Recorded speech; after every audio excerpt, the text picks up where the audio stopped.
ঘনিয়ে আসছে ৯ জুলাই। এরপর কি করবেন ডোনাল্ড ট্রাম্প? যুক্তরাষ্ট্রের সঙ্গে বাণিজ্য চুক্তি করতে প্রেসিডেন্ট ডোনাল্ড ট্রাম্প যে ৯০ দিনের সময়সীমা দিয়েছিলেন, তা শেষ হতে আর মাত্র কয়েকদিন বাকি।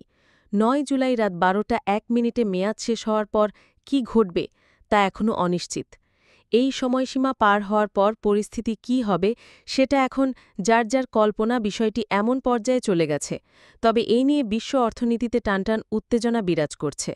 গত ২ এপ্রিল ডোনাল্ড ট্রাম্প যুক্তরাষ্ট্রের প্রধান বাণিজ্য অংশীদারদের পণ্যে পাল্টা শুল্ক আরোপ করেন, যার কিছু ক্ষেত্রে হার ৫০% পর্যন্ত। সেই দিনটিকে ট্রাম্প যুক্তরাষ্ট্রের স্বাধীনতা দিবস হিসেবে আখ্যা দেন।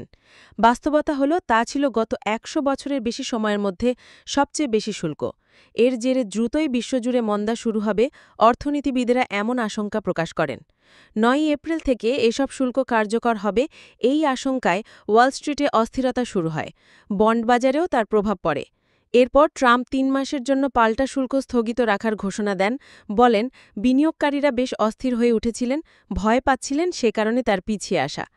সেই থেকে যুক্তরাষ্ট্রে আমদানি হওয়া প্রায় সব পণ্যের উপর কমপক্ষে ১০% শুল্ক বহাল রয়েছে। তবে শেয়ার বাজারের যে ক্ষতি হয়েছিল, তা কাটিয়ে ওঠা যায়নি। মূল্যস্ফীতির হারেও পরিবর্তন আসেনি।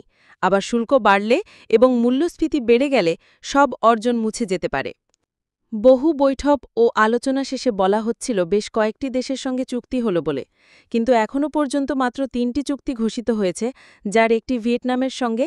সেই চুক্তিও চূড়ান্ত হয়নি, বিস্তারিত কিছু জানা যায়নি। যুক্তরাষ্ট্রের প্রশাসন দাবি করছে আরও অনেক চুক্তি হবে। একই সঙ্গে ট্রাম্প হুমকি দিচ্ছেন, যেসব দেশ চুক্তি করবে না তাদের তিনি চিঠি দিয়ে জানাবেন তাদের রপ্তানি পণ্যে যুক্তরাষ্ট্র কী হারে শুল্ক আরোপ করবে। জুলাইয়ের ৯ তারিখ ঘনিয়ে আসার আগে প্রশাসনের কর্মকর্তারা বলছেন, এপ্রিলের শুল্ক হার ফিরিয়ে আনা হতে পারে কিংবা তা আরও বাড়ানো হতে পারে। তবে যেসব দেশ আন্তরিকভাবে আলোচনা করছে, তাদের জন্য সময়সীমা বাড়ানোর কথাও ভাবা হচ্ছে। যদিও কারা এর আওতায় পড়বে সেটা স্পষ্ট নয়। শেষ কথা বলার ক্ষমতা ট্রাম্পের হাতে, কিন্তু তিনিও দ্বিধায় আছেন বলে সংবাদে বলা হয়েছে। সম্প্রতি এক বক্তব্যে ট্রাম্প বলেন, আমরা চাইলে যা খুশি করতে পারি, সময়সীমা বাড়াতেও পারি, কমাতেও পারি। তিনি বিষয়টি সংক্ষেপে সেরে ফেলতে চান। সবাইকে একটা করে চিঠি পাঠিয়ে বলতে চান, অভিনন্দন, আপনারা এখন থেকে ২৫% শুল্ক দেবেন। আরেকবার ট্রাম্প বলেন, কোন দেশ আমাদের সঙ্গে কেমন আচরণ করছে তা দেখা হবে, ভালো না খারাপ। কিছু দেশের বিষয় চিন্তাই নেই, সোজা একটা বড় সংখ্যা পাঠিয়ে দেব। শুক্রবার তিনি বলেন, আগামী কয়েকদিনের মধ্যে চিঠি পাঠানো শুরু করবেন। শুল্ক হার হবে ১০ থেকে ৭০% মধ্যে। আশার বিষয় হল, এসব নতুন হার আগামী ১ অগাস্ট থেকে কার্যকর হবে, অর্থাৎ এখনও আলোচনার সুযোগ আছে। ভিয়েতনামের সঙ্গে ট্রাম্প যে চুক্তি করেছেন, তাতে সর্বনিম্ন ২০% শুল্ক নির্ধারণ করা হয়েছে। এটি ৩ মাসের বিরতির সময় দ্বিগুণ। ফলে দেখা যাচ্ছে, চুক্তি করেও অনেক দেশ আগের চেয়ে বেশি শুল্কের খপ্পরে পড়ছে।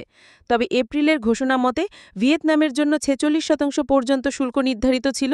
সেদিক থেকে দেখলে ২০% যেন কিছুটা স্বস্তি। বিশ্লেষকদের মতে এটা ট্রাম্পের কৌশল হতে পারে।